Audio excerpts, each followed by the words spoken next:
Where were you yesterday? I told you my mom is moving in. I was at the new house. Good job on the move. Huh? What do you mean, new house?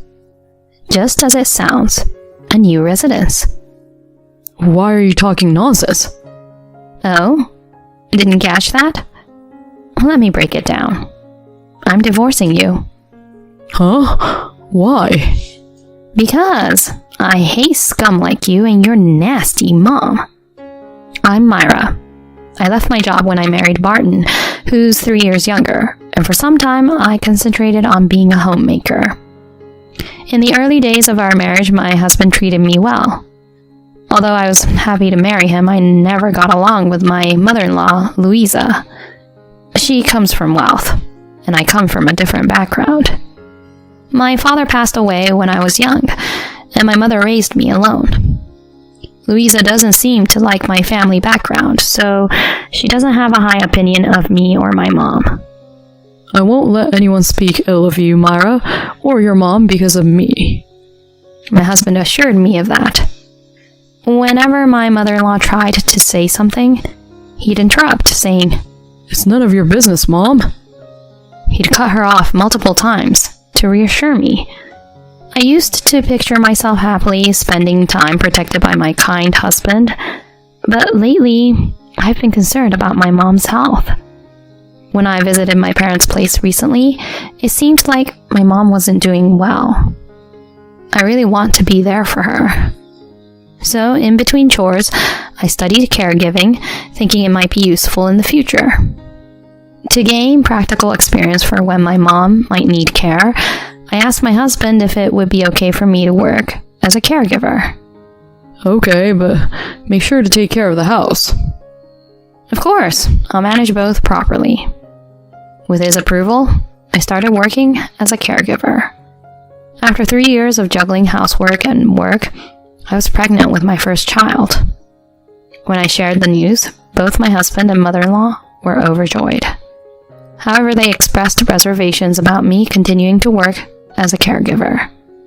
Still, I managed to persuade them somehow. I initially started this job to help my mother, and quitting would go against my intentions. Around the time I had gotten quite used to my caregiver job, my phone rang during work. The call was from the hospital, where my mother was rushed to the emergency room. I informed the facility manager of the situation and hurried to my mother's side. Then I was informed by the doctor that she had terminal cancer. Her remaining time was not long. She was recommended to the palliative care ward. After a brief conversation with my mother, I went back home to consult with my husband. I conveyed what the doctor told me to my husband. However, it was a bit awkward to discuss, mainly because my mother-in-law happened to be there today. Oh, I see. Must have been tough for you. Do you think we could take care of my mom here? No way. I wasn't asking her. It's depressing to have such a very sick person in the house. When Barton comes home from work, he'll have to be concerned about it, right? It's better to leave that kind of thing to professionals. Well, yeah, that's true. What?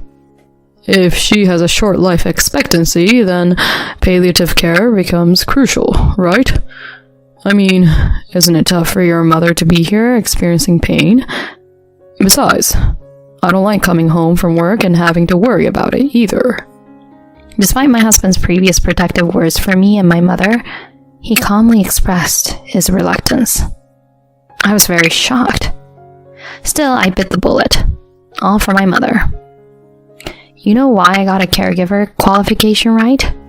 I wanted to care for my mom. I want to be by her side until the end. Please. It doesn't have to be while living together, right? You could visit the palliative care ward. She'll kick the bucket soon anyway. Oh, look here. Your time needs to be used wisely. Really, it's a waste of time. Barton is right. If you handle it, everything will neatly fall into place. Honestly, I won't accept a daughter-in-law wanting to take care of her own mother especially one who just came here. This is absurd. I could clearly see my husband's true nature. He is not a kind person. He doesn't understand other people's feelings. In the end, my mother was admitted to a facility specializing in palliative care close to our home. I frequently took time out of my work schedule to check on my mother. However, my mother-in-law, who dislikes my mother, and even my husband, never visit her. Moreover, they don't even inquire about my mother's health. I am happy that I am able to conceive a child, but I am disgusted by the fact that my husband is the father. Your belly has gotten bigger. Yeah, the baby is growing well. I'm looking forward to meeting my first grandchild. My mother doesn't talk about my husband, who never shows his face. Even so, she doesn't speak ill of him. It is sad and makes me grow angry at my husband. My mother is getting weaker by the day. When I see my mother, who does not whine even in such a situation, I cannot hold back my tears. Mom, make sure to see your grandchild's face. Of course. I'm really looking forward to it. And 2 months later, my first daughter was born, and my mother met her. Even at this time, my husband and my mother-in-law strongly opposed the idea. They believed that taking a newborn to a breeding ground for pathogens was completely out of the question. The hospital said we couldn't meet directly, but if it's through the glass, there's no problem. So I'll take her. There's no need to go through all that trouble. Taking a newborn around like that? Isn't that being an unfit mother? It's just on the way back from the hospital checkup. Even so, it's a long journey for the child. Long journey? The hospital is on the way between the maternity clinic and home, right? Barton looked puzzled. He didn't even remember where my mother's hospital was. Stop with the excuses. Some things are just not acceptable. As a daughter-in-law, you should listen to what we say, shouldn't you? So will Barton and you take the child for a checkup? Huh? If I go for a checkup, I'll definitely stop by my mother's hospital. If you can take the child to the hospital, I'll just rest at home. I can't drive. There's a convenient thing called a taxi, you know. That's too much trouble. Besides, it's dangerous to put a baby in a taxi. As long as Barton drives the car, we won't have a problem. I have work. I'm entrusting the child to you. So neither of you will even move for the sake of the child. I'll take the child for the checkup, so it's not a problem. In the end, neither of them had any intention of cooperating, even for the sake of the child. Checkups are for both the mother and the child. So I also have to go to the hospital, but my husband doesn't even understand that. It seems he has no interest in me or the child. Of course, I understand the reason behind it. However, now is not the time to openly discuss it. Right now, I want to prioritize my mother. After the checkup, I headed to my mother's place. After consulting with the hospital, we had a face-to-face meeting through the glass in the first-floor recreation room. My daughter and I met my mother from the outside. My mother, who came in a wheelchair, gave my daughter a wonderful smile. I wished she could hold her. I was resigned to the fact that such a wish would not come true. However, when the doctor signaled to me, my mother in a wheelchair and the director came out to meet me at the hospital entrance. Director? I'm not the hospital director right now. I'm going on a break, so this time it's private. I'm just a regular guy. I don't know the hospital rules, but just for 5 minutes. My mother and I lowered our heads respectfully. Then my mother gently placed the baby on her lap. She's adorable, truly adorable. Myra, you did well. Good job. Even though she's still small, she feels quite heavy, doesn't she? I'm grateful she was born healthy. Thank you.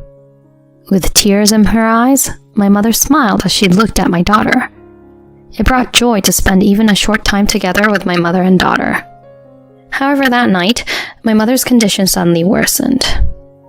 I instantly understood that the vibration of my phone around 2 a.m. was a warning that my mother was in a critical condition. What the heck? At this hour? Why didn't you turn off your smartphone? I'm tired from work. There's no way I would turn off my phone under these circumstances. My husband was someone who couldn't even show that consideration. Mom's condition suddenly worsened. I'm going to the hospital. At this hour? What about my breakfast tomorrow? Skipping one meal won't lead to starvation. I desperately suppressed the urge to raise my voice. I didn't want to wake my sleeping daughter. When we arrived at the hospital, my Aunt Adeline and her family were already there.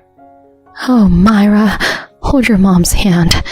When Barton and the others arrive, I'll guide them, so don't worry. They're not coming. Huh? Is that so? Yes. My mother was already in a deep state of unconsciousness. Mom. Myra. Mom. Don't cry. Today, your dad will come home soon. Let's all go out to eat. Oh, Myra, you're so cute. My mother's last moments were filled with a smile. Until the very end, she smiled. Until the very end, she peacefully entered into restful sleep with our family. My mother did her best with a strong will to see her grandchildren. It was a great relief for me to be able to let my mother see her daughter, even though I was deeply saddened. Afterward, I arranged the funeral, but there was no assistance from Barton's side. Supporting me while staying by my side was my aunt's family. None of Barton or his relatives showed up at the funeral. After the funeral, when I returned home with my daughter, Barton was waiting at the entrance. Bringing a newborn to a funeral is inauspicious. I ignored my husband and entered the house. In the living room, my mother-in-law Louisa was present. What's with that gloomy face? We all have a life expectancy. Your mother just reached hers early, that's all, right? Well, life expectancy is a fixed thing. By the way, how much is my mother-in-law's inheritance? Huh? There's no way there's anything. Before going to the hospital, she was living in a rental, right? I can't believe she left nothing for her child. I want to leave this house immediately. I want to divorce my husband and live alone with my daughter. But I don't have the financial means to do that right now. If only I had the money, I wouldn't need to stay in this house. As my mother-in-law said, my mother's inheritance was meager. But if there's a lump sum, I can easily take it from my husband. That's because he is cheating. I've noticed it for a while now. The lingering scent of body soap from his suit, no signs of sweating on his dress shirt despite being out. I also know he brings his smartphone into the toilet and bathroom. And the decisive evidence was witnessing my husband arm in arm with an unfamiliar woman entering a hotel. I have evidence. Up until now, I had prioritized my mother, putting this matter on hold. But now, presenting this evidence, I can demand compensation for emotional distress. I could make my husband pay $30,000 and the woman $10,000. But with my meager salary, can I make my daughter happy with just $40,000? Taking away a father from a daughter who knows nothing. Is it okay to do such a thing? Various thoughts race through my mind, and I find myself stuck. The days of agonizing thoughts continue, and in the blink of an eye, it's been a year since my mother passed away. To commemorate my mother, I had a meal with my aunt's family. My aunt's family took care to arrange everything for me. They are truly close-knit. The love I once had for my husband, who doesn't care about me at all, is already gone. Myra, have you returned to work? Yeah, 6 months ago. You know I have to work. How much is your salary? Around $3,000, I guess. Hey Myra, is everything okay with Barton? Things aren't going well with Barton, are they? Yes, but I need the money to raise this child. That's it? What? If you didn't have to worry about money, would you want to leave that house right away? How about it? Since our daughter was born, my husband hasn't shown any interest in her. On the contrary, he keeps saying, I hope the next one is a boy. I handle everything at home and take care of our daughter. Even my mother-in-law keeps nagging about wanting a grandson. If I had the money, I would want a divorce. I remembered thinking that a year ago. Yeah, I want to get out of that place. I want a divorce. I want to live with my daughter. I see. Thank you for sharing. Leave it to me. And 3 months later, with the prospect of divorce, all that remained was to confront my husband. However, an unexpected turn of events unfolded. Mom collapsed. Pancreatic cancer. What should I do? She doesn't have much time left. Yeah. I want to fulfill my mom's last wish. She wants to spend her final moments in this house by my side. I see. She'll be moving in this weekend, so please, cooperate. As I showed a smile, my husband, with tears in his eyes, said, Thank you. Then I left home for the weekend without seeing the move. I turned off the phone that hasn't stopped ringing all afternoon because it interferes with my daughter's sleep. The next day, I left my daughter at daycare and went to work. My husband was waiting for me with an angry look on his face. Why didn't you answer the phone? Where were you yesterday? I told you my mom is moving in. I turned off the phone because it would wake up our daughter. I was at the new house. Good job on the move. Huh? What do you mean, new house? Just as it sounds, a new residence. Why are you talking nonsense? Oh, didn't get it? Let me break it down. I'm divorcing you. Huh? Why? Because I hate scum like you and your nasty mom. What's with living together? What's with fulfilling the last wish? You make it happen. Don't drag me into your crap. What did you say when my mom passed away? She'll die soon anyway, so it's a waste of time, you said, right? I'll return those exact words. Your mom will die soon anyway. You should both drop dead together. I didn't say it like that. I'm sorry, Mom. I spoke foul words to someone who doesn't have much time left to live. But please forgive me just this once.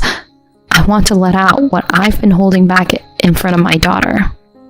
I'm not ready to say it yet, but whatever. You're cheating on me, aren't you? Huh? It's probably true, right? Because I work in caregiving. You thought I'd take care of your mom while you enjoy lovey-dovey time with your mistress? Are you stupid? I'll demand full alimony. So please disappear and stop bothering me. My husband stood there dumbfounded. Afterward, the divorce with my husband was successfully finalized. I managed to secure both shared assets and alimony, all thanks to the help of my aunt. It was my aunt who also gathered additional evidence of the affair. She also covered the investigation expenses. That's not all. My aunt offered me a room in one of her own investment apartments. The location is very convenient and it's a property that I would normally be able to afford. She let me have the apartment with just the maintenance fee. I am truly filled with gratitude.